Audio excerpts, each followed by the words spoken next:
Kaleshwaram project యొక్క లాభాలను ప్రజలకు వివరించేందుకు వెళ్తున్న కేటీఆర్ పర్యటనను నిర్వీర్యం చేయడానికి బీఆర్ఎస్ నాయకులను ఎక్కడికక్కడ అరెస్టు చేస్తున్నారని బీఆర్ఎస్ నాయకులు ఆరోపించారు.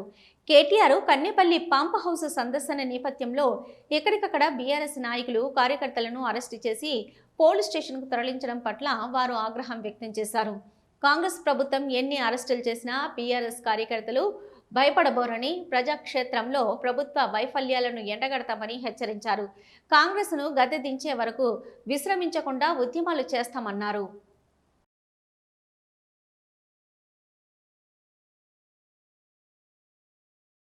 ఈరోజు బీఆర్ఎస్ పార్టీ రాష్ట్ర వర్కింగ్ ప్రెసిడెంట్ కేటీఆర్ గారు కన్నపల్లి పంప్ హౌస్ సందర్శనను నిర్వీర్యం చేయడానికి ఆ కార్యక్రమాన్ని మేము ఇక్కడి పెద్దపల్లి నుండి బీఆర్ఎస్ శ్రేణులు వెళ్లకుండా ఉండేందుకు పోలీసు యంత్రాంగం అడుగడుగున అడ్డుపడుతుంది.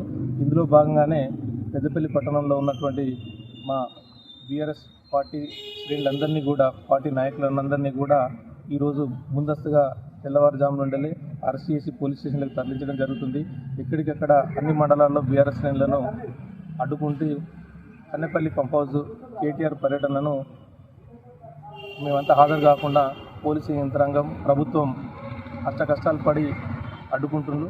దీన్ని ఎలాగైనా కూడా కన్నపల్లికి వెళ్ళి అక్కడ కాళేశ్వరం ప్రాజెక్టులో ఉన్నటువంటి అనేక మంచి పనులను ప్రజలకు తెలియజెప్పాలనేటువంటి ఉద్దేశంతో ఈ పర్యటన జరుగుతున్న నేపథ్యంలో వాళ్ళు ప్రభుత్వ యంత్రాంగం అంతా కూడా మమ్మల్ని అడ్డుకుంటుంది. కానీ వాస్తవంగా కాళేశ్వరం ప్రాజెక్టు తోటి ఎన్నో ప్రయోజనాలు ఉన్నాయి. ఆ ప్రయోజనాలను వివరించేందుకే ఈ కన్నపల్లి పంప్ హౌస్ ఎంతో ప్రయోజనకరంగా ఉంటుందని ఈరోజు కేటీఆర్